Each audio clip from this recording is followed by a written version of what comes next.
Just say it. Just say the intro. The intro. All right, here we go. Welcome back to Behind the Dream with your host, Pierce Woodward. Today we have... Hunter? Yes, sir. Yes, sir.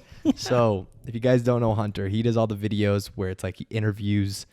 I'll let you introduce yourself. Explain what your type of content is. Like, I'll pop a video. Richie, if you'll pop a video up, show a little, and then here we just hold silence for 30 seconds. What was the name of your first love, and why did you fall in love with her? Her name was Eve. How long did you and Eve go out? All 4 years of college. Did you ask her out? No, she asked me. I was dying for her to ask me. I was too shy. See, isn't that just beautiful? Yeah, that That's was beautiful. a good clip. That was probably one of my favorite clips. Yeah, that's a good one. I like that one a lot. Mm-hmm. So that's the type of content he makes. You can explain a little bit more on like what type of... He basically interviews people. Do you want me to do it, or do you want to? Yeah, no, interview. I mean, I thought I was the guest. I thought maybe I was going to... I Be thought I was hyped going to up? explain. Yeah, that's what I want you to explain. I'm just playing. I want you to explain. Yes. I feel like you do a better job, though. Okay, basically. Okay. No. Okay, I bet I can do it. It's pretty much I walk up to strangers and I ask them questions, but the questions are like really deep. Yeah. Or at least like I think they're deep, and they're open-ended questions too. So it's like we can expound upon them. So it's really just that. That's sort of like the bare bones. No, of I it. get it. Yeah, I love that. So we open every episode by asking the guest, what is your dream? Because I know you wanted to open a muffin shop.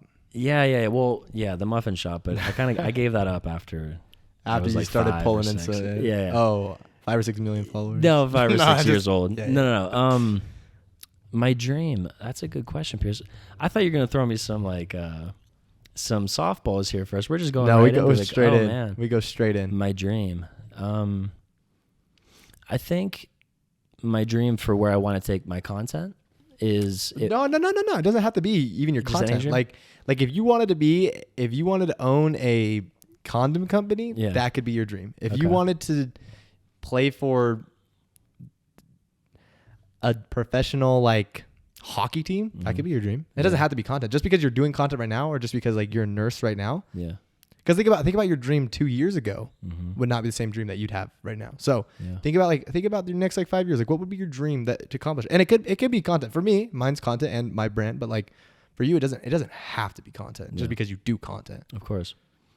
I think my dream for me would be I want my mother to be really healthy. I want me to be very healthy. I want my girlfriend to be really healthy. And I would love for us to just all always stay in contact with each other and always be able to be there for one another. I think that might sound cheesy, but like if I had a dream, if I had a dream, I think it relates to health. I think it relates to just being able to be there for people and whatnot. Starting off as a nurse, like I'm not a very materialistic person. Yeah. The money that comes in it's like nice to kind of have that as like a savings account or to do something to invest in something that could be passive income. But I've never been the guy to get really excited on like spending a lot of money or having my own business.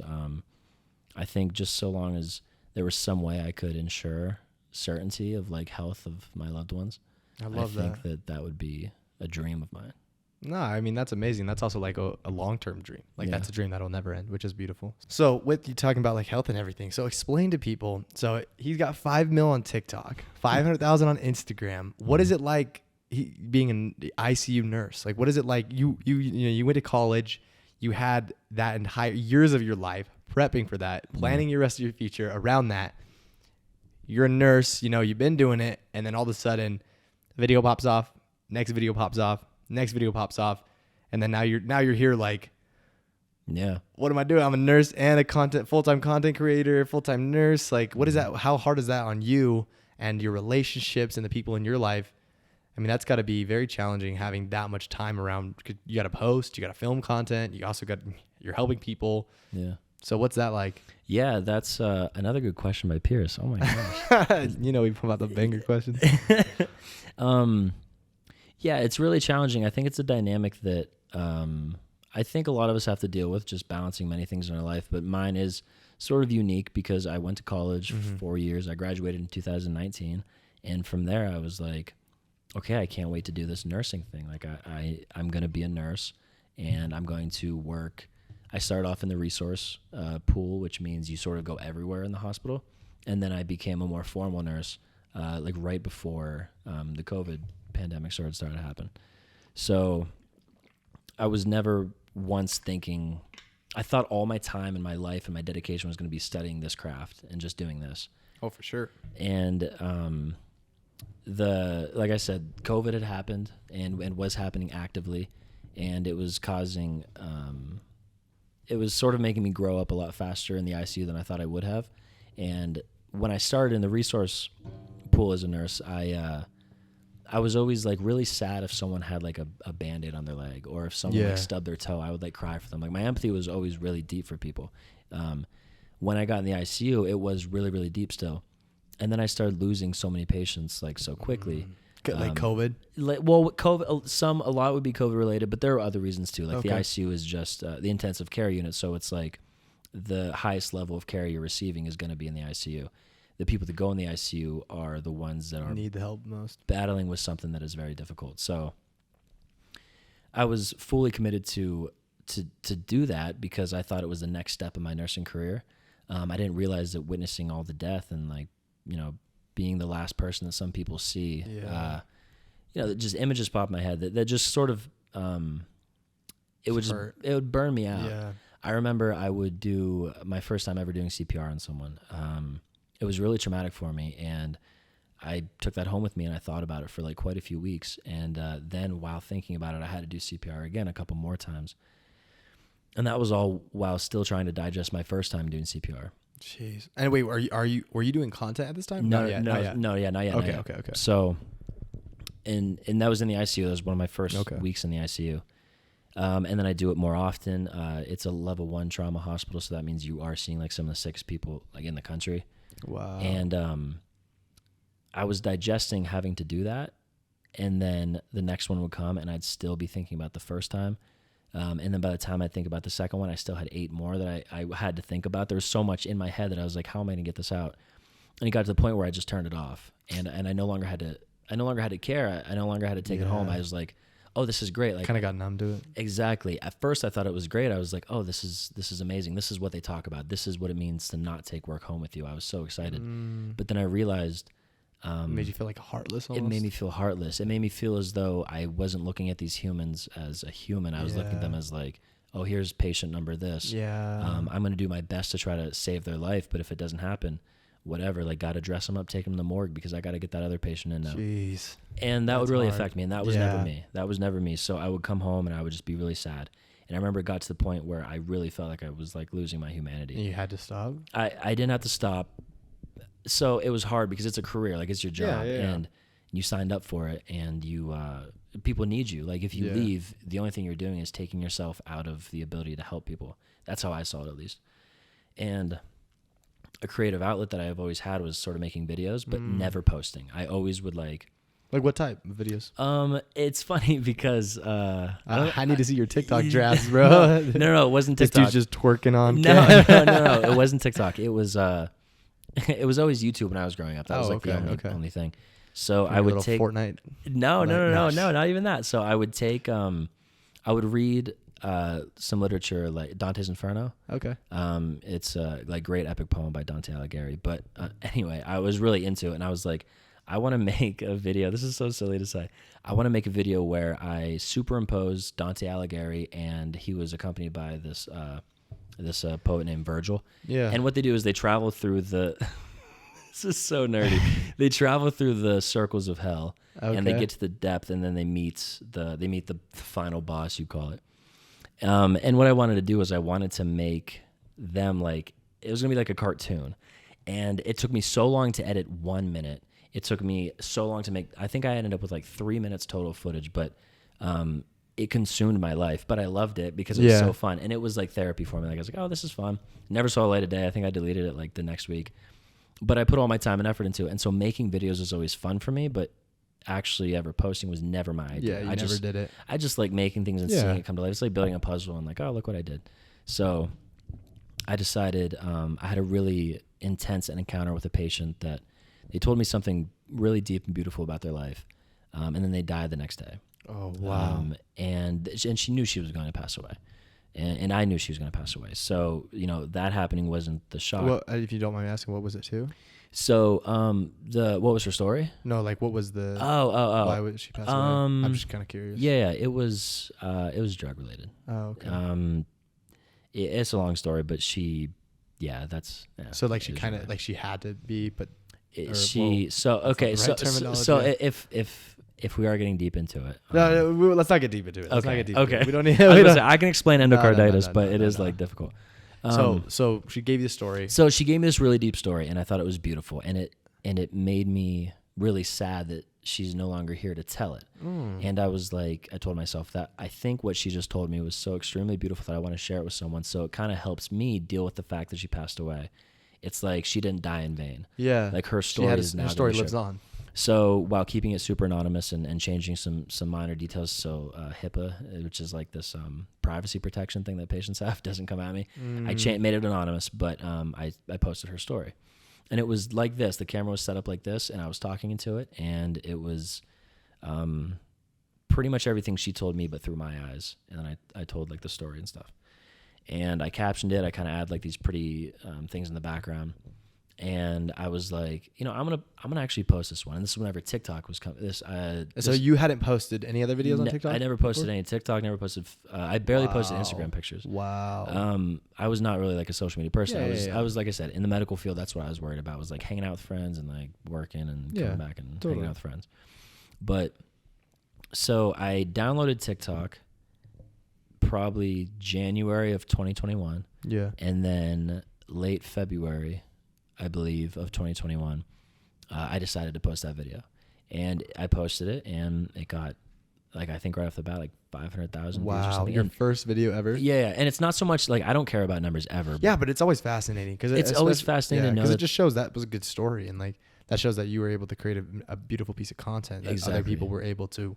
Like, think about how many, like, people you'd see on a day-to-day basis. Think about 500,000 people that you were able to impact with that message. Yeah. Like that, basically that's like that lady, or I don't know, lady man, like told that story to 500,000 people. Like that's insane. And I think that when I realized the gravity of that is when I said, I want to do this more. Yeah. Like she's not the only one with a beautiful story. Her story is gorgeous and her story is amazing. And if her story can touch people, I was getting like insane DMs of people saying, this story, one DM that really touched me. It was one of the first DMs I ever got. They were like, Hunter, the story that you just posted, I want to let you know that I was at a really low point in my life, and I was thinking about ending my life. Wow. And I saw your video, and it helped me talk to my mom about it. And now we're going to therapy. Oh wow, that's beautiful. So it's nice to know that I obviously you've affected people. I obviously did not cure that individual of like whatever they're dealing with, but No, I'm happy that I could help and be a part of Respect something. is due, yeah. So when I got that, it was like, okay, I think I want to do this more, and I started doing it more. Did you? Because I'm always so curious about like time frames. So that first video posted. When did you post your second video? Like time frame wise? It was probably a week later. A week later. Yeah, it was probably a week later. Okay, so cool. Because I feel like a lot of people are even in this situation. I actually thought it would be like maybe a month later, or you would have filmed something and then be like, okay, I'll post the next one. Because especially if you were never posting content before, I feel like a lot of people, especially if you weren't even interested in like, obviously you're interested in content, but you never thought, oh, I want to be a full-time YouTuber, full-time TikTok. You might have been, but that you don't pin me as that, especially if you chose a career path in nursing. And so I think it's fascinating that like you found a little bit of traction. You're like, oh, I want to duplicate this. Yeah. So I think it was a week later, and it was so soon, I guess you could say, because it was a really easy concept for me to get behind. It wasn't like I did a trend and I was like, how do I recreate this? It was, I sat in front of a camera and I told a story of a patient. I have a million of them in my head right now, I could tell. So me waiting a whole week was kind of long for me. I was like, I can't wait to do it again. But, working. So the next video was about a patient again? The next one was about a patient. That's pretty much what I did for. How many of those did you do? I probably did like 50. Really? Yeah, probably 40. Yeah, 45. 50. Wow, I did not know that actually. If you like scroll, you gotta scroll all the way back. Way down. And then what was the trigger where you're like, okay, I'm gonna interview, like random people on the street? So it's funny. In the beginning, you were like, oh, you post a video, it popped off. Post another one, popped off. Actually, how it happened was I posted a video, it popped off, and I posted like 20 more, and they only ever got like 2,000, 1,000 views. Oh, I didn't Posted know that. one, got like 1 million. Posted like 20 more, only got like 2,000 views. The funny thing about that is, my mom, and shout out to my mom, she would see my videos and she would see how sad I would get. Not sad, but like I'd be like, my videos aren't reaching anyone now. Like no Yeah. one's seeing these, and the 2,000 views are all probably from me rewatching it. So I was kind of like, oh, that's kind of a bummer that these patient stories who I deem to be so impactful aren't actually reaching people. My mom would get on her. She made a TikTok account for me, and she would play. For you? No, like she made one just to watch my videos. Yeah. She's like at user 1274. My mom did that for Instagram. Yeah, She explained. exactly. So yeah, shout out to moms. Man. They're always the most supportive, and it's Yeah. nice to have someone like that in your corner. But Yeah. she would open up her app on her account that she made just for me, and she would play a video of mine, and she would make it play until it had a K next to it, so like 10,000 views. So if I post a It's video, like 9,500 views. yeah, and she's exactly. like, She what, was 500 times. exactly, because she was like supporting me so much that she wanted me to Wow. like think that it was being consumed. And it'd be funny Did because you know that she was doing that? I caught on to it, because what would happen is I would post a video, it'd have 10,000 views, but it They'd would be have like- like 100 likes, because she can't just kept duplicate it the on all likes. night, Yeah, turned the exactly. volume down and just- exactly. So it would have one extra like because of her, but it would have like 8,000 more views. You know because what's of funny? That's actually probably bad her. for the content. Yeah, was it? Because then it's the same person. So then Yeah. the TikTok is showing it's like, oh, it's 10,000 views, and then more likes, so it's not pushing it out to more people Yeah. because it's showing that the view to like ratio. Because I don't think it's, I mean, they probably do now, but back when they probably weren't tracking Yeah. the same person, the view, so it could have been affecting. But the intention No, was there. the intention was there, but it could have no. I actually could have 10 million followers if my mom wanted that. But so yeah, so she would do that for me and stuff, and That's nice. it was probably about 40 or 50 videos later. It was like my last patient story, because I really no longer had any in my head. I wasn't getting as many patients because I work in the ICU, and most of my stories were from when I was a resource nurse. So the months went by, and I kind of like ran out of stories, because I could either make up a story, but I feel that I would really feel disingenuous Yeah. for that, or I could stop posting and be like, okay, here's an archive for people who need Yeah. like mental health Yeah. boosts and stuff. I didn't know what to do, and I remember I was laying in bed just on my phone. My girlfriend sent me a DM, and she said, hey, I know like you're having a hard time thinking about like what new content you want to do. She's like, I think that the key in all this was your ability to communicate to people. Like, you got these stories from these patients because they felt comfortable around you. And she was like, I think you can mimic that same experience with anyone in the world. I think that you're comfortable to talk to with anyone. And she was like, why don't you go on the street and do it? And she was like, I think you can find Strangers. And I was like, I think you're right. Like, I've always loved talking to people, and I do think that everyone could have a cool story. What was that? That was my alarm. Your birth control? Yeah. Gotta take it. Sorry guys, we're gonna take a quick break. We actually do need to take a quick break. Right now? Yeah. Okay. But you finish the topic. Oh yeah. Okay. So wait. What was I just talking about? It being transitioning. Oh into, yeah. like, So interviewing she people. was like, oh my gosh. She was like, yeah. So I think you could really make anyone feel comfortable, whoever you talk to. Yeah. And I was like, all right, well, let me try. So the next day I went out and I found a stranger, and I asked the question, what's one piece of advice you have for someone struggling to find happiness? Wow. And the person gave a really beautiful response. And just Yeah. like my first video I posted It with did the stories, well. it did like anher 500,000. I was like, You're I this is love cool. this. Yeah, Yeah. this was And it fun. got the same response that I got from people back in the Yeah. day, because it was eliciting like mental health topics. Yeah. And how many followers were you at this point? I was at like 70,000. Okay. Yeah, probably 74,000. Okay, something cool. like that. And then I posted that, and then I started doing them like 4 times a week, because it was Wow. easy for me. Yeah, because you weren't, I was like, all I got to do is walk up to people and like ask them these questions. and you weren't working as much in the. No, so I was still working full time. And And that- you were able to film 4 times. Yeah, Really? and Wow. and so Or that's 4 why times a week. that's why it was hard, and that's why it's still hard, like being Yeah. full-time nurses. And you asked me that before, like, how do I balance it all? It's hard for sure, and I don't know if I do it in a healthy way, but I still love what I do in all quadrants. So Yeah. I still have my girlfriend, and I love our relationship, and I'm always communicative with her, and we always talk. We Must always be hang. nice. We cut that. We can cut that. Just pretend I didn't talk about her. No, it's good. It's good. And then with nursing, I love what I do nursing. So I love that part of my life too. And then content creating, I love that. So I love all three aspects. It's just they do sometimes come in where I just physically can't Be make there this, all the time for each aspect of the life. exactly. No, I They get each that. kind of take from each other sometimes. So it's kind of been a balance of trying to figure out how to do that. Because again, I think I'm in a unique situation where I had a career before I ever did this social Yeah, media stuff. 100%. And I'm committed to that career. So it's not like I just want to ditch it and throw it Yeah. away, No, I get I'm that. appreciative of it. So I get that. and it gives me such an intrinsic reward too. It's not like I'm just clocking into a job.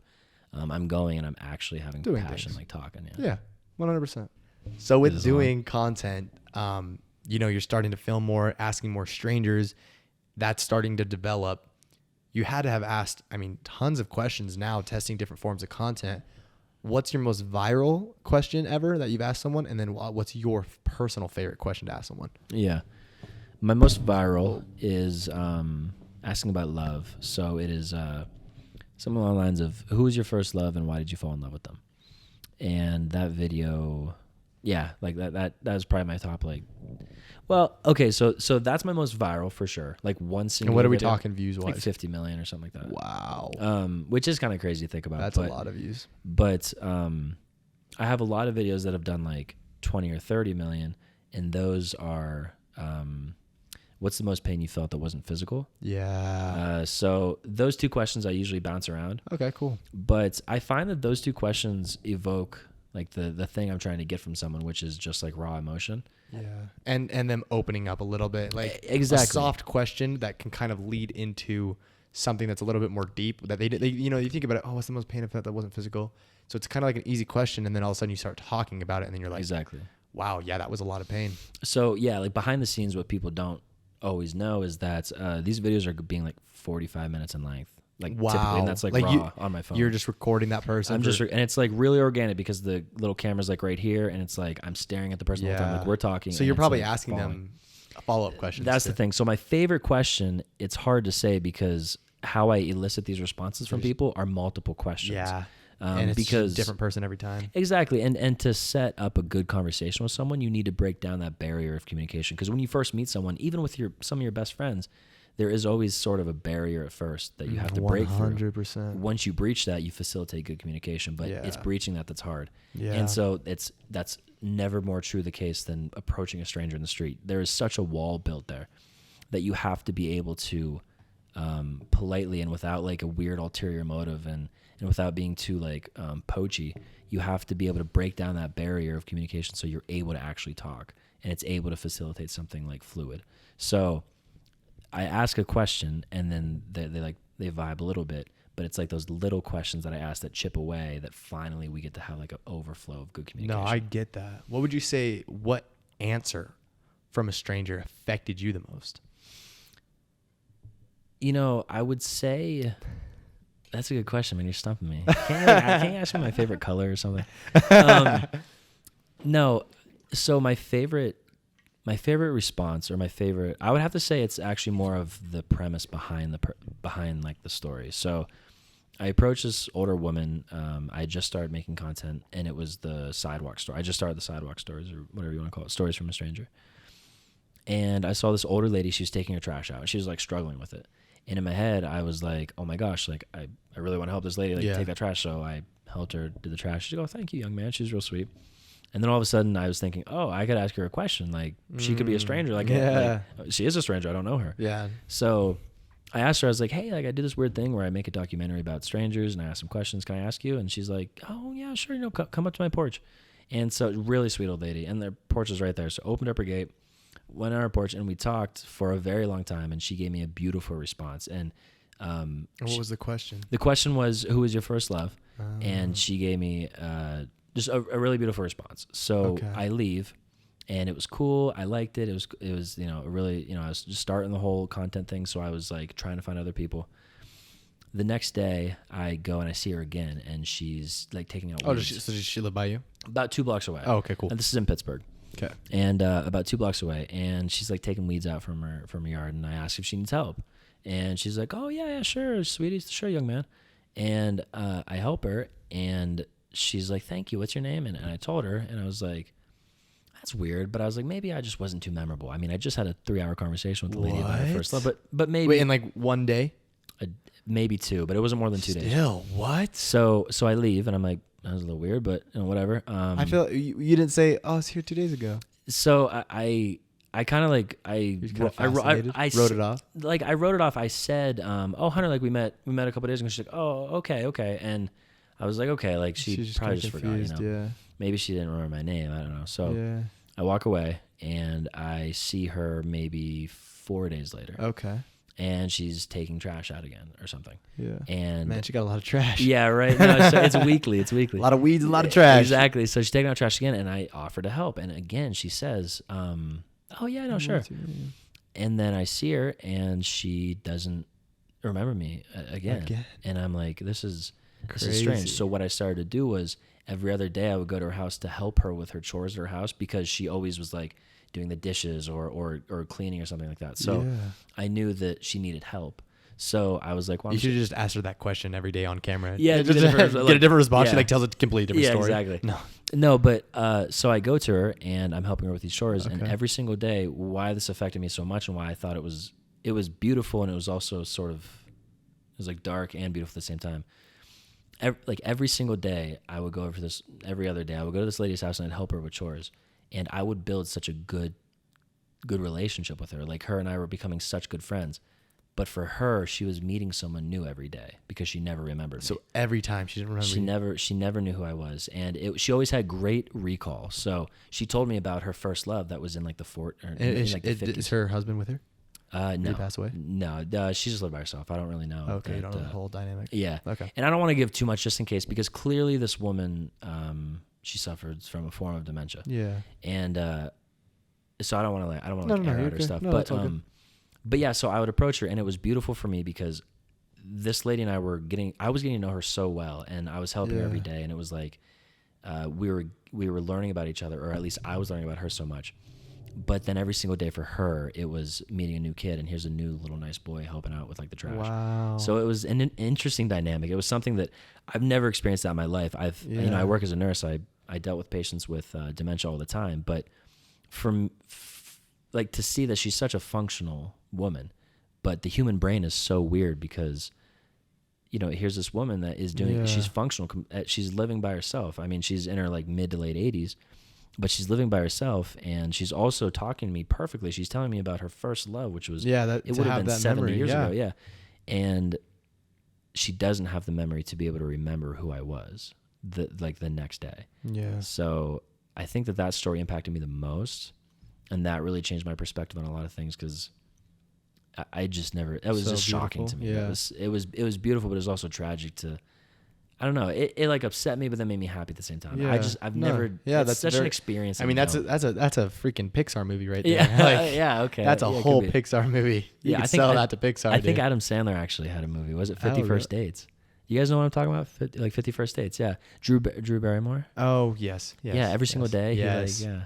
I guess it was. Oh, Similar, that shit was but, sad. Actually, It was terrible. that movie's sad. But the beauty is that yeah. they always love each other. No, 100%. Every single day they have to fall in love again. That's what That it's is. cool. It is really pretty. It is good. Do you ever get people that don't want you to like you go, hey, I would love to ask you a question. Yeah. Now. It's no. So it's. I can't say ever, but there was one time, and it was actually in Florida, where one person was grouchy, and he was actually like genuinely mean. But other than that, No. I've asked maybe, 300 people. Wow. Probably, yeah. Maybe more. At least 300 people. Bro, your storage on your phone's got to be insane. Oh, yeah. Well, I told you I have the terabyte. Oh now. yeah, you had a whole terabyte on your phone. So, yeah, and I film everything with my phone, so it's like I'm very dependent on that. But no, everyone that says no, it's usually they say no because they said yes at first, but then I brought up the camera, and they were like, sweetie, like I look ugly today or something. That's probably 80% of the no's, and then 20% of the no's are, I just don't. Yeah. But how many, what would you say percentage? So if you ask 10 people, If I ask 10 people, 9 say yes or no? It truly does depend on the day, but if I ask 10 people, 7 to 8 are saying yes, probably. Cool. Yeah. That's cool. Dang. It's Well, high success rates. It's cool, and it's all about approachability too. So I have a method to approach people, and it's like not very invasive. It's very organic, and that's why I think the success rate would be high. Yeah. Because if someone's sitting down and they're on their phone or they're reading a newspaper, like I'm not going to solicit them and like interrupt. Of course. If someone looks visibly upset, I'm not going to be like, oh hey, like can I get a story from you? Yeah. The only people and the only times I ask a question is whenever they're walking on the same sidewalk but opposite directions, and then you kind of do that thing when you see someone and you're like you walk past and you're like, hey. Yeah, like, that's like it's like the iconic like Exactly. called like the white boy Yeah. like wave. Yeah, exactly. It's like the elevator. Exactly. Hey, how you doing? Yep. How you All doing? right. Yeah, sometimes it's not even Yeah. like no words. Just No, so nice little wave, nice little lip purr. exactly. Yep. Just curl the lips, just Yep. nod your head. If they do it back, or if they give me some form of emotion to show them that they're at least interested in You're like giving me a camera gesture. out, mic set up. All right, guys. So today we have what's your name? No. Exactly. No, I'm like this is gold. This will be content. Yeah. No, but as soon as they give me like that little nod of approval, as I Yeah. kind of think about it, That they recognize you. that they're like, hey, I'm at least willing to give you a gesture of Yeah. a pleasantry, then I'm like, all right, it's on. And then Yeah. I kind of in my head, I give like the pitch. And Yeah. Are you? Would you say right now you're more passionate about content or nursing? That's hard because Because you're taking a break from nursing for like what, 6 months? there are different passions. No, easy with that. You keep bringing that up. Stop. I'm sorry. I'm still a nurse, guys. No, okay. He's So going full-time content. so, This okay, guy, I yeah. guarantee you 3 months, bro. This guy's gonna be like next biggest YouTuber. I'm not I- gonna let him become a nurse again. this whole time, Oh, the whole trip. this whole time I've been just full-time nurse, and it's been challenging, but it's also been fun because nursing offers me a different type of intrinsic reward. So I walk up to, this is not nursing. I walk up to a stranger, I ask them a question. It's Yeah. a beautiful question. And I leave the question and I kind of like look back at them. And I see them smiling, or I see how happy they are, or I see that it gave them therapy. I edit the video, it gives me therapy. I post the video, it gives my audience therapy. That's really rewarding. Like I love that. But nursing affords me something that this content just can't do for me, and that is like physically taking care of someone's life. And like I've helped bring people back from dead, or I've helped prevent people from dying. Yeah, which is I've held family members' hands who have Yeah. lost a loved one, that you can just feel like the sorrow in the room, that if you can even just put a Band-Aid on, you feel as though you've done something.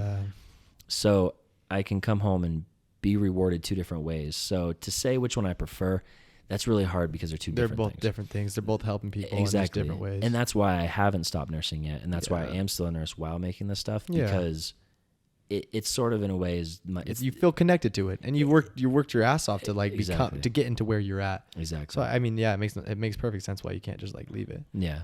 So on a money aspect, like a pie chart type of thing. Mm-hmm. Yeah. I always say every episode. I always say pie chart. I don't Yeah, know hey. why. I always end up saying pie chart every episode. That's all right. But This podcast is sponsored by Pie Chart. I should get a pie. I like get a little Sharpie. So on a pie chart, approximately what percentage? Yeah, exactly. No, what would you say? So, what? How much are you making on like from nursing Yeah. in a year?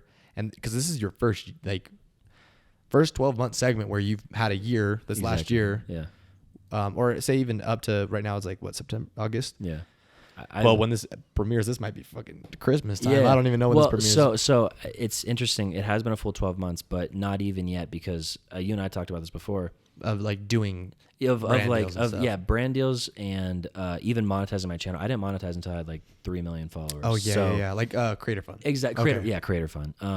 So you like, it's really been like 6 months of like, but so yeah, we're gonna approach eventually. Yeah, 12, so- 12 full months. But go ahead. The TikTok Creator Fund, Mm-hmm.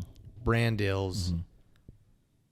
I mean, that's basically it to Yeah. make money in content. How much have you made off that in the past 12 months doing? Well, people do a lot of merchandise too. I don't. Yeah, do, oh, true. I don't True, do true, merchandise, true. but so what do you want to know? How much I make as a As nurse? the creator. Oh yeah. Both, Okay, both. okay, I want so- to know both. Okay, so as a nurse, I was working in Pittsburgh, Pennsylvania. Yeah. I'm a travel nurse now. That's why I'm in San Francisco. Yeah. But as a full time just nurse back in Pittsburgh, not staff nurse they call them, I was making $63,000. Okay. and- You're making more now though, correct? Making much more now as a travel Because nurse. you're doing a travel. Yeah, travel. Any nursing. nurses, it's kind of taboo to say this, but any nurses that are watching this right now, which I don't know how many nurses you have on. Any nurses that are watching this, if you are working bedside and you feel a form of burnout and you feel as though you aren't being adequately treated for the care that you're giving, I urge you to go into travel nursing, because that changed my life, and it made me fall in love with a field that was taking everything from me. And that's what it's supposed to do. The medical field, the medical field needs to take so much from you so you can help people. But sometimes it takes so much that you lose yourself, and travel nursing gave me that identity back, and making content as well. But really, travel nursing, if anyone out there is suffering from burnout and they don't want to just make TikTok videos and YouTube, do travel nursing. Wow. And so then, so how much were you making off doing and how long have you been doing it, travel nursing, and how much? Because you haven't been doing travel nursing for more than a year, have you? No. How much do you make like in a month as a travel nurse? So as a travel nurse, and what are we talking weekly hours? Okay, so you're always doing 39 hours as a nurse, because you're working 3 13-hour shifts. Yeah, that's right. You can always put in overtime, but that's such a long shift. But sometimes you don't want to. So you're working 3 13-hour shifts. Yeah. And it's the same with travel nursing. Some people can sign contracts. As a travel nurse, you find an agent. The agent says, hey, I found a spot for you. Or you tell the agent, I want to go to a spot. Yeah. In this case, they found San Francisco for me. Do you like living in San Fran? I really like San Fran. Cool. Yeah, no, shout out to the Bay Area. It's beautiful, and the people are great. But it's so diverse. It's really cool. But so you get an agent, and they say, where do you want to go? I say, let's say San Francisco. I go to San Francisco. How long do you want to work? And you get a choice between like 8 weeks or 13 weeks. That's typically the only two you get. So I say 13 weeks. And then they say, do you want to work day shift or night shift? And you say, I want to work day shift. And then they say, do you want to work 4 days a week or 3 days a week? And you say, I want to work 3 days a week. So you negotiate all of this. That's cool. Yeah. Like you get choices in this. As a regular nurse, you don't get choices. One day I would work day shift. The next day I would work night. The next day I'd work night. Then I work day shift. And my whole body was, everything was messed up. My brain was like, dude, why is it sunny right now? And because it's so used to being dark, and then anyway, so that's not good for the mental health either. But travel nursing afforded me the option now. Yeah. So like a month, like how much would you make a month off doing travel nursing? Pierce is like, just tell me the money. I just want to know how much you make. Tell me the money. Stop with the nuances. Okay, I'm just curious. So monthly, this is take home in my pocket. Taxes are paid, and by the way, when you're a travel nurse, you pay taxes the area you live. Yeah. So I work in San Francisco. Yeah. I work in San Francisco, but I pay Pittsburgh taxes. Exactly. Well, that's good. That's good. That's really good. It is really cool. Pittsburgh has state income tax, yeah? Yeah. Pittsburgh's kind of high, but it's not San Francisco high. I still have all my business stuff licensed in Florida, so I don't have to pay state income tax. Dude, see, that's what I'm trying to do. Yeah, bro. Why don't you go to Puerto Rico? Dude, you have to stay over like 10 years, or it'd be there 10 months out of the year. Yeah, it's like 6 months out of the year. Yeah. And 1 day. Yeah. We haven't looked into this. We're just, don't avoid your taxes, kids. You got to pay, pay Uncle Sam. But okay, so in my pocket, take home, I can spend it whenever I want. Taxes are paid. It's all mine. I make $4,300 a week. So damn. So well, you're not supposed to react like that. You make me feel weird, man. Take it back. What do you mean? Take it back. I feel like I'm not trying to. That's pretty good. I'm really not. That's pretty good. Thank you. Yeah, that's pretty solid. That's a lot better. I like that. That's a good. Amount. Yeah, that's a lot better. I'm definitely. I'm not trying to be out here, and I'm not trying to flex. That's not a flex at all. You worked your ass off. You went to college. Thank you. Yeah. Well, I know. You're a very humble person. I'm so embarrassed now. No. Bro. So $4,300 a week, and that's in your pocket, and then you multiply that by 4, and that would be 17, like close to 17, a little over 17,000. And you extrapolate that through the year. Wow. And then that ends up being 17,000 times 12. I can't do that math. Which I don't know. I want to know. But you have been doing this for a full year. No, I've been doing it for 4 months. So, and I was a nurse for 3 years before that. Damn, that's a solid 200 racks. 200 racks? Yeah. That's nice. And so then you would maybe tell your friends like, oh, I make 250,000 because like you would pay taxes. So I make 250 or something. But it's cool, and it's something I never expected. Because growing up how I grew up, and then especially then becoming just a nurse where people are like massively underpaid, and it's like the joke, like it's kind of the stereotype, like, oh, nurses and teachers, like you're like the foundation of society, but you're the worst paid. It's like a funny joke, haha. So it's like whenever we get to travel nurse and actually kind of recoup those financial losses that we kind of have. And especially because, you go to college for this, like you have to. Yeah. You have to, like, when you're an entrepreneur, you can do things that don't require a degree. Yeah. But if you want to be in the medical field, you have to get a degree of some sort. So I am 100%. bound by the need of a degree. So that's going to cost me, $100,000 or Yeah, 80,000 or whatever. And so it sucks because then you're underpaid, and then you're like, oh man, spending all my money towards. Yeah. But and don't get me wrong, 63,000 is actually amazing. I grew up on far less. My mother did so much more with a lot less. But Well, it's still being underpaid. The fact that you have to pay for schooling for 4 years. yeah. And go to schooling for 4 years, risk that time of your life to then make Yeah. 63. Like, sure, yeah, that's over the average income, but Yeah. to be, I understand what you're saying. And and it was 3 years of working Yeah. so I started off at like 54,000 or something, or 55, and then you're living in the city. Like I lived in, like, we're in Salt Lake City right now, Yeah. so like when I was in Pittsburgh, I was paying city prices, so it all adds up. 63,000 is perfectly livable, especially if you have two of you. That's fine, especially if you invest your money right. But it's nice to get paid more. Oh, I bet. So, Was that first week that like 4,200 came in? You were just like, yeah, no, I like it this. was not, yeah, no, 43. 43, yeah. Oh, whoa. We're talking an extra 100. Exactly. But no, but really though, I looked at it and I didn't believe it, because you heard stories of travel nursing. And by the way, that's not the ceiling. My friends picked up COVID assignments whenever it was at its height, and that's the ceiling, and that money was How much? $12,000 a week. And that was and like maybe take home, maybe 10 to 12,000 take home. And I never did it because I didn't want to leave Pittsburgh, because they needed me so much in Pittsburgh, and I wanted to leave, but I didn't want to leave my patients. I didn't want to leave the people. So I'm recouping those losses that I could have made, I guess, now. Hey, but now look at the content that you've did that There you go. time. Yeah, exactly. Okay. So now that we know that numbers on that Yeah. content, what has content brought you in? So are Because we that's still doing always- the pie chart? Because I'm trying to figure out the percentage. Yeah, we're doing the pie chart, but okay, let's so my pie is like, forget the percentage, forget the Okay. pie chart, but like how much? So bringing that, doing the nursing, and then on the time that you find to do content, how much do you post a week? One video, two videos? So I can always do one. I like to do, my goal is 3. That's so good. That's it's good. between 1 to 3. So let's just call it 2. I Okay. post like 2 a week. And then how often do you get a brand deal? Well, so that kind of depends on the creator if they want. So for me, Yeah.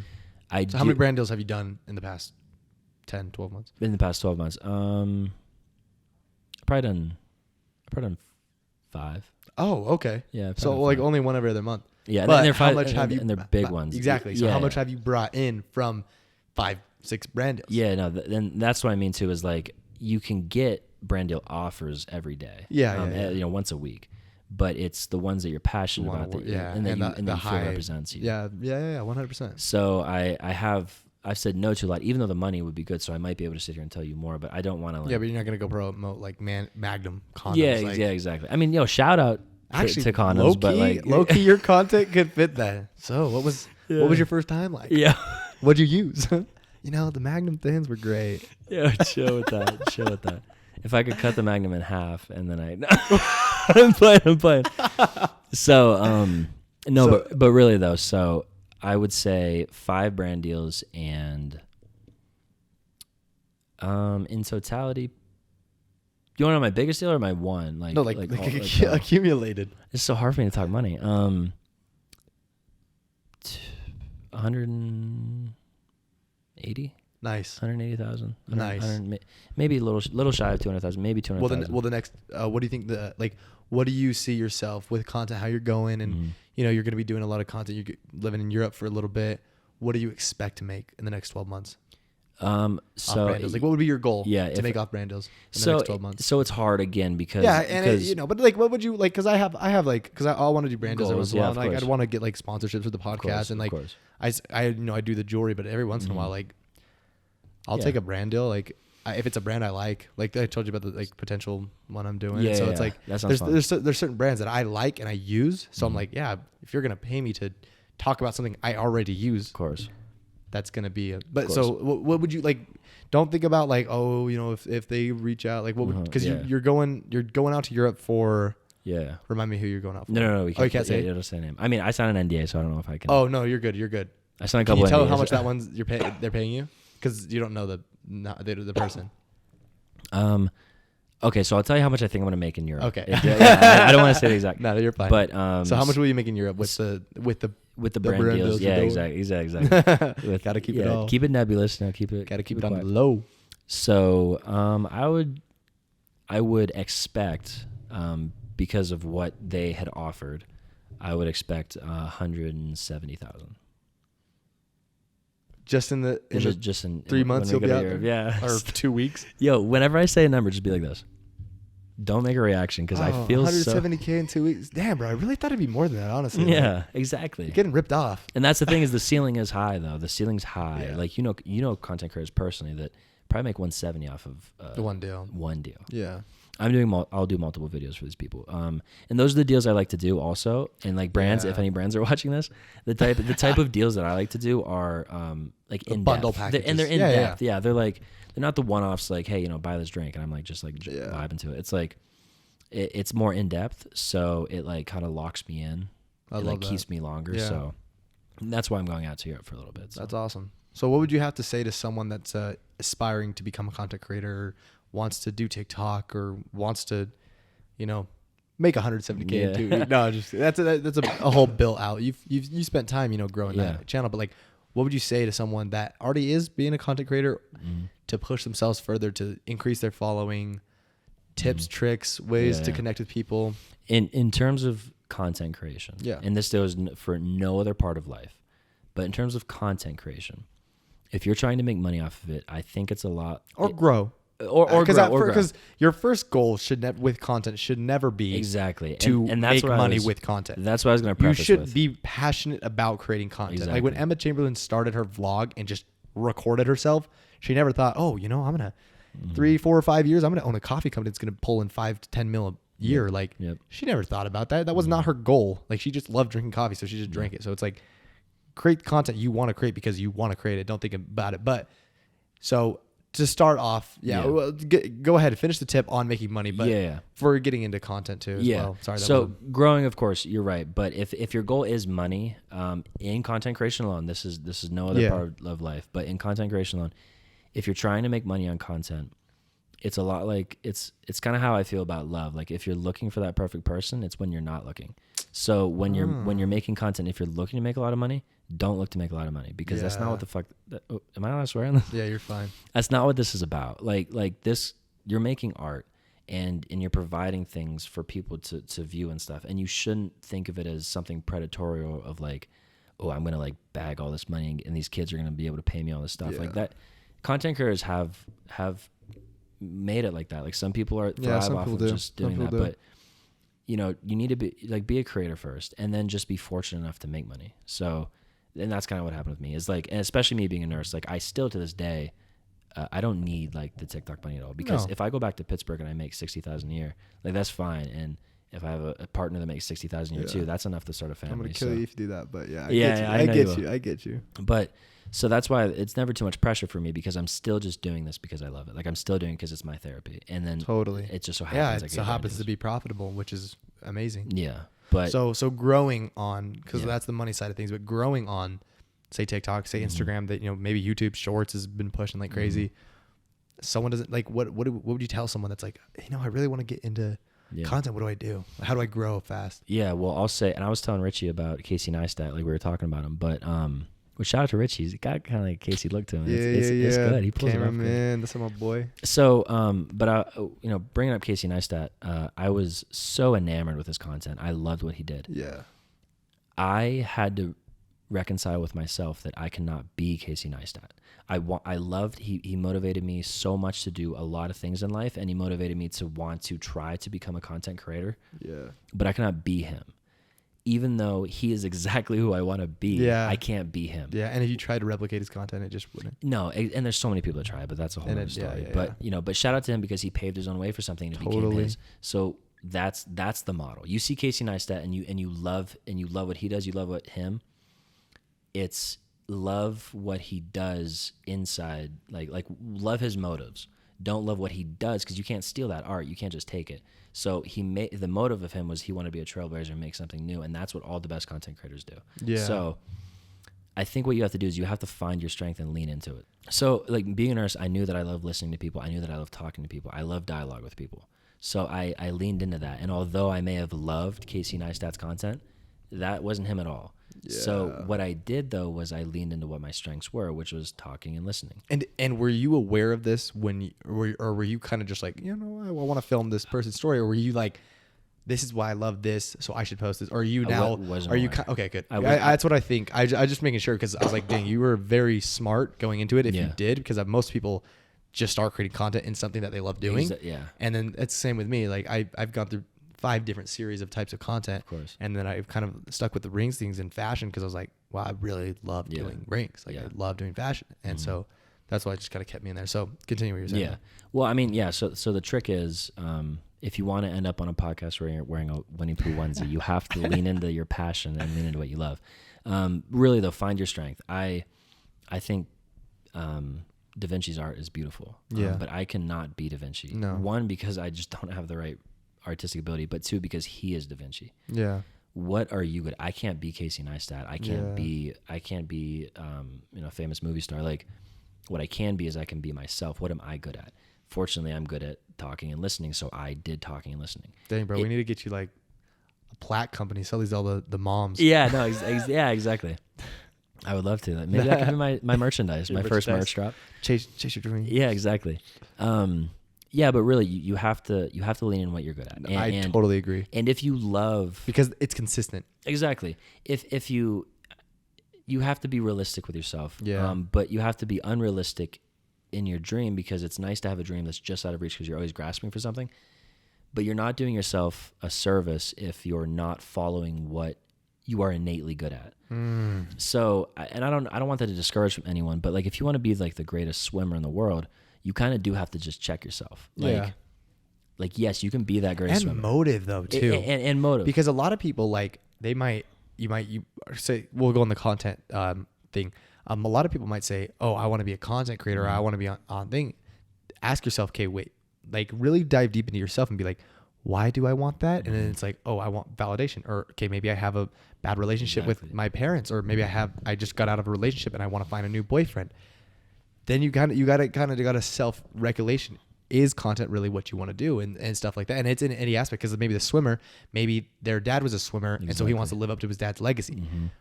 Think about that and be like, oh wait, okay, well then maybe I don't want to be a swimmer, and then like kind of ponder on that, because I wanted to be a model so bad, and then after I got signed with Wilhelmina, and then I was like a signed model and like was getting a couple shoots, I was like, well, I don't really want to do this. I just like the idea of being a model, because models are hot. So that was kind of a realization to me. But so that's why it's like the things that you're actually passionate about. It's like kind of think about, okay, you want to do a cooking show, but you play with slime, or like those slime things every day, whatever. The slimes.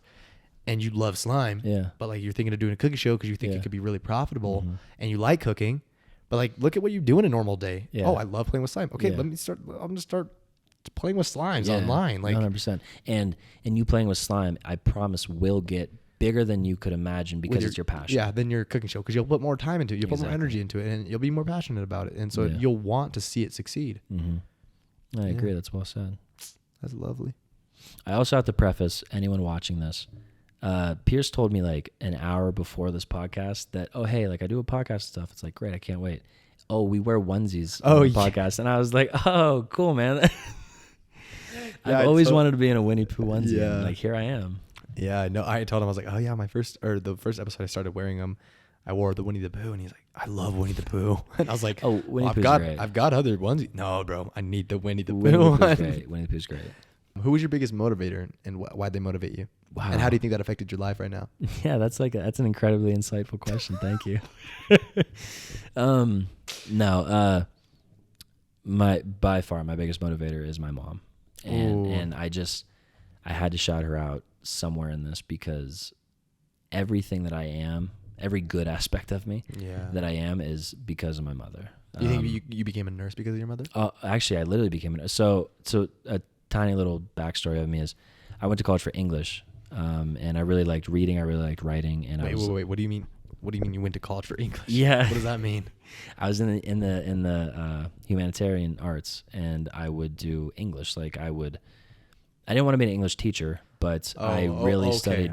Okay. A lot of my stuff was it was a lot of my stuff like what I focused on was post Shakespeare literature. Oh, like that was some of my favorite stuff. Oh yeah, because you love poetry. Yeah. Like, but so that was like my main focus. But Okay. what do I do with it? I don't know. But I just liked it, Yeah. and I went to school for like a hobby because I was like, I love this, and I want to, you should always do what you love, and if you love what you do, you never work a day in your life, And so that's kind of what I told myself. And my mom being my protective mother, it's always been her and I, just her and I. I had no siblings, and also my father's not in my life, so it's like her and I have a strong bond.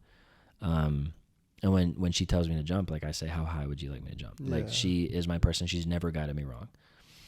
And she's like, baby, I love that you're doing this. And she was really scared. Her and I come from a pretty like not affluent part of life. Like we were pretty low in the stratification of money. Actually as low as you could get in this country. But it was it was like as low as you could get without being homeless. Like type of money. But she did that. So you grew up like never really going out to dinners and stuff like that? No, but the thing is that she was so good at being a great mother and hiding that. That's beautiful. I never once knew. I didn't know anything about Section 8 houses, or I didn't know about welfare. And that's because she was able to shield me from these things, and I thought I was just as cool as all my friends. And, it wasn't until later where you kind of like, you're hanging out with your high school buddies, or maybe you talk to a girl and like and you realize there's like stuff in the room, like tension because you're like the poor kid, or like really, yeah, like and it's weird. But I have to say though, through all that, my mother had to deal with the worst because she was a single mother, in her 20s, being looked at in society and people just casting her as just another statistic. And what did your mom do, if you don't mind me asking? She is a Head Start teacher. A Head Start? Yeah, well, Head Start is like Head Start's for the low income families, but it's a preschool. Okay, cool. Yeah, preschool, but it's called Head Start. And she still does that? So no, now she does. Then she switched over to hair. Now she does like hair cool. stuff. But she was going to school for psychology whenever I was born. Yeah. Being a single mother, working enough jobs to make us like. Would your dream be to get her to retire? Oh. Like just take care of her? Oh yeah, no. That's one of the reasons why when these brand deals do come, I could care less. Yeah. Because I'm like, yes, I will do them. Like, because I don't say yes to everything, but I'm happy to get brand deals because I'm like, this could be. I'm gonna take care of my mom for the rest of her life. I take out tax money, and the rest I'm like, Mom, that's we can do something with this. Man. But okay, wait, yeah, back to the original question. Yeah. So she's your biggest influence. So she's my biggest influence, but because like she had to deal with so much, like when you're in your 20s and you're poor and you're broke and you're on welfare, you live in Section 8, you're a single mom, you're getting looked at really like people will talk bad about you. And my mother's a very beautiful woman too, so I know people were jealous and they said this is the one thing that we'd be able to be mean to her about. And I know life was hard for her. For me, growing up, life was not bad because she made it not bad. So I have to say that although it might sound like I have a sad story, really she is the one that had to deal with it because being a kid, like she just made me so happy. And if I wanted to play football, she would work extra shifts so I could buy pads and stuff. Like I didn't notice. She's the one that had to deal with that. She's the one that was in her 20s and 30s with consciousness on her head and friends around her laughing at her and stuff. Well, not friends, but people. Yeah. Me, it's like, up until you're like 15 or 16, people don't care if you're poor. And even then, by the time you're 16, 17, it's like, man, I don't really care, bro. I'm 16. I don't care about anything. So it's like, I didn't have to deal with that. My mom had to deal with that. But she is by far my biggest motivator because when I think about the things that she had to do in life and the way that she spread herself so thin just to keep like food on the table for me, and she did it by herself, and we lived off of like $12,000 or no, like $8,000 a year. What? Knowing that she can do those things, it like emboldens me and it makes me so willing to take risk because I tell myself like, what's the worst thing that can happen? I go back to just being poor. I was there. Like, okay, that's the worst. Like, it's not bad. If that's the worst that can happen, then I'll take all the risk. All the risk. Yeah, it's beautiful. And it's with her doing all of those things in life and all the sacrifices that I'm fortunate enough because she had to deal with all of it. And that's why you want to give her the world. Exactly. That's what's is she blown away by like when you call her up and you're like, yeah, so I just got this brand deal. Like, so she or even the nursing. I mean, you pull in 1 month more than when you grew up on. Yeah, so like, what was making like a week? Does she? Yeah. Is she just like blown away, just happy for you, or is she just like she? I'll never forget this. She came to my house in San Francisco, and she started crying. The house? The house, yeah. Oh, It was a really wow. beautiful house, and she walked in and she just started bawling. Oh. And my mom is always so proud of me. She is my number one fan. She's my number two fan, my number three Damn, fan. bro. Like she's my I'm top already 5 liking your fans. mom so much. Yo, honestly though, but shout out to Gotta her. meet her. Her and my grandmother, like they're the biggest people in my life. And my mom supports everything I do, but she is she still maintains being my mother, so she has to still be able to teach me things. So she's like, she kind of, we're not friends. She's my mother, I'm her Yeah.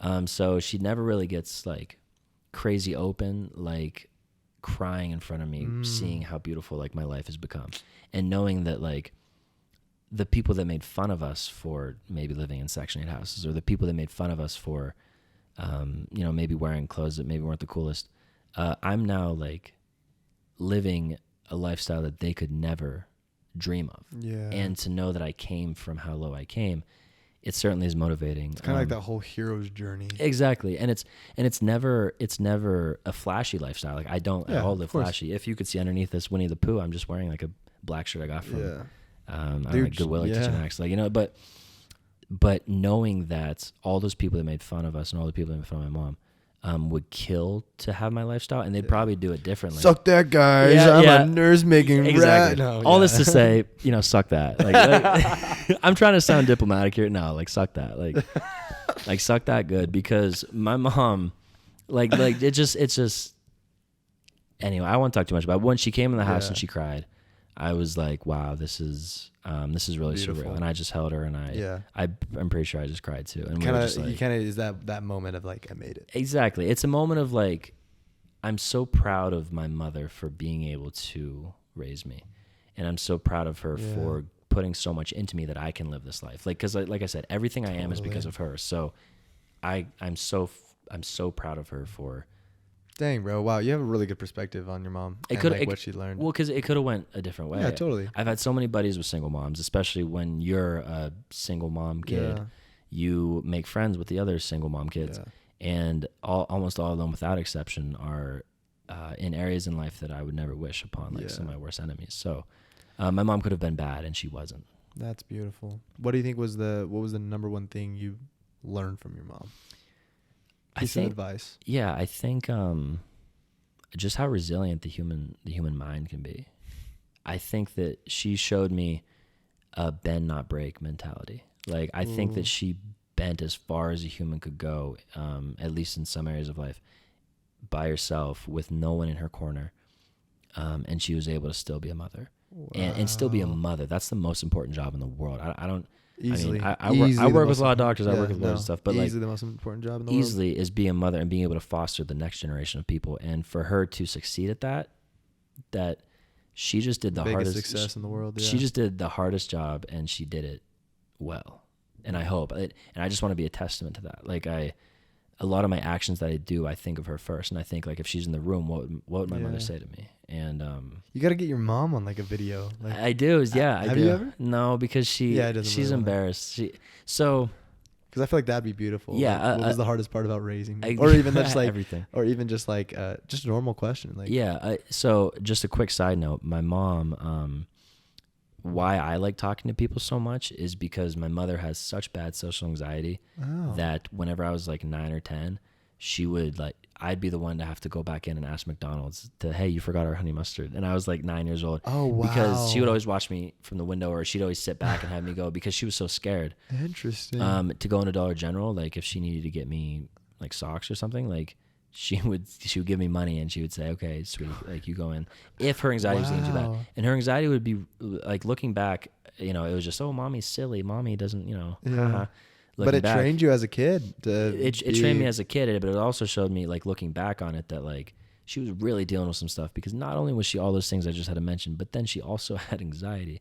So it's Yeah. like social anxiety too, that's not a good one to have if you want to live on the earth. Yeah. So like she had to deal with all that, but yeah, she was always sending me in to be like the kid to do that. So it taught me really young that talking to people is just normal. Mommy makes me talk to people all the time. So I think a part of that's still in me, that anyone I meet, like I'm ready to talk to. Right? Yeah. I've spoken at conventions, or I've spoken in front of a large amount of audiences, and like I never care, because I'm like, they're all just talking. Like it's never, my mom has anxiety about it. And I can't imagine that because she trained me not to have anxiety about it. No, that's beautiful. Yeah. What's as going on in life, you know, when you ever have kids, what's a message that you want to, like, what would your legacy, what would you want to leave as a message? Like for my kids to look back on? Yeah. Like, so like kinda how would I want my kid to talk about me on Yeah. their podcast when they talk to your kid? Exactly. Yeah. Okay. So I want them to say that their father always, I think like always, Because you growing up without a father figure, you Yeah. probably have a very strong emotion about being there for your children. yeah, for sure. I think that I think I want them to always know that I allowed them to like express themselves and talk openly, and I allowed them to sort of explain their thoughts and actions. I think often as parents, people get reprimanded without maybe an explanation. Like maybe, you know, you color on the wall or something and the parent just decks you. And it's like, there's teaching moments in life that if you positively reinforce the kid by allowing Yeah, we were them, talking about positive reinforcement. or they go and they swear at a kid at school in the playground and they get detention Yeah. instead of like just smacking the kid's mouth, making him eat soap. It's like,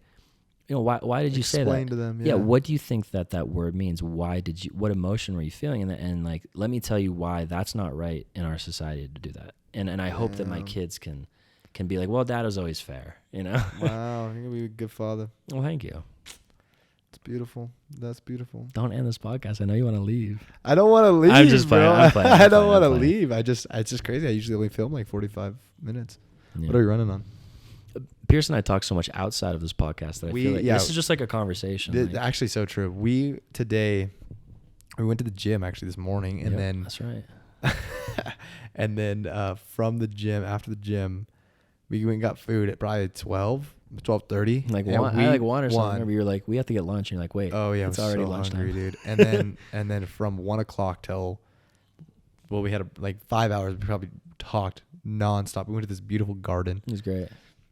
beautiful garden, And, and we just talked. talked the whole time. It was amazing. It was cool. It was because we just met. Like we just met. Yeah, at VidCon. seriously. Yeah. VidCon was June 20 something, and that's when Pierce and I met. Like I had never met you before. Yeah.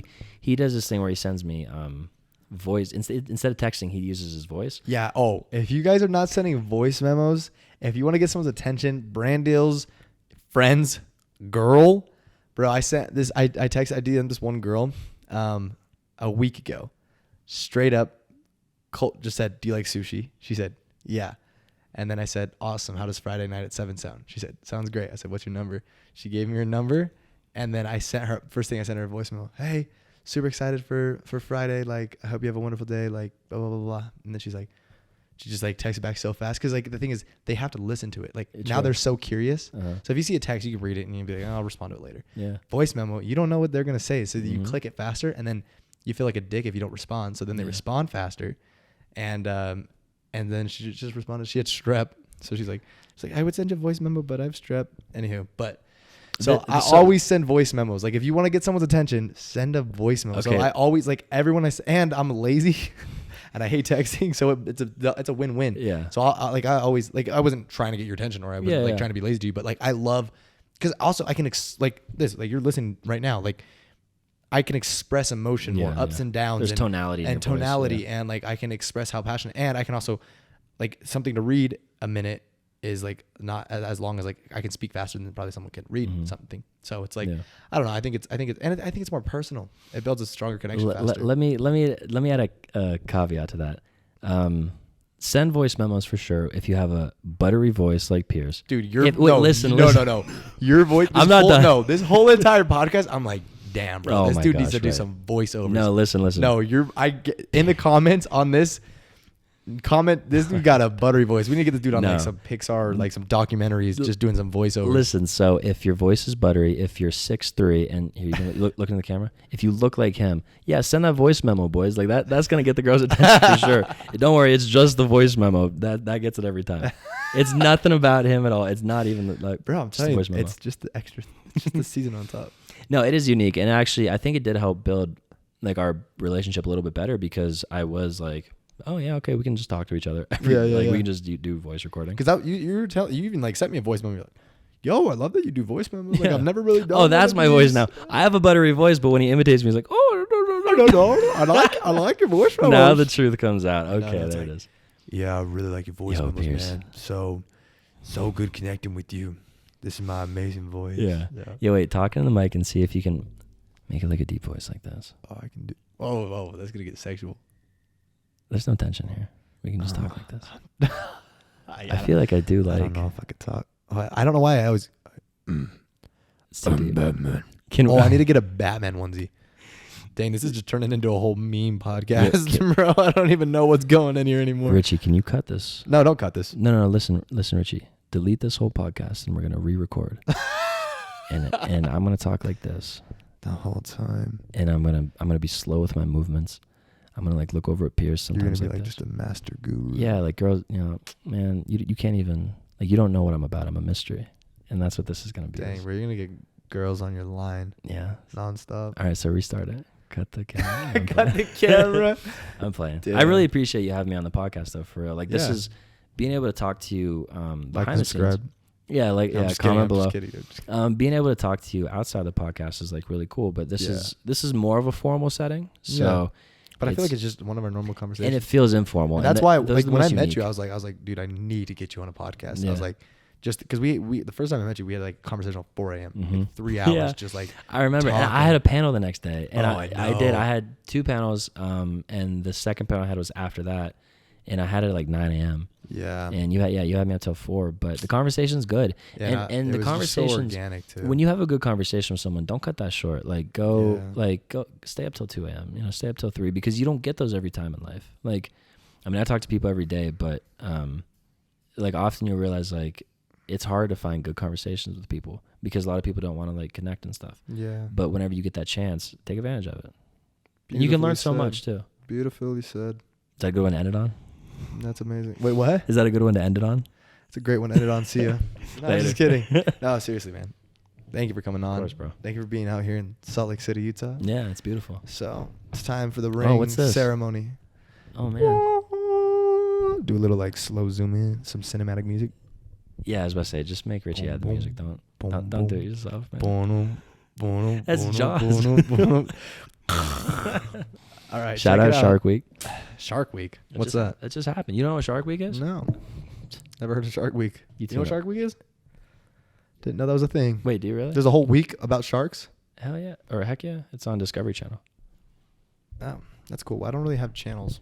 I've got Netflix and Hulu. Discovery Plus. And No, I'm HBO kidding. Max. Don't get Discovery Plus. Dang, I should get sponsored by all this for saying that.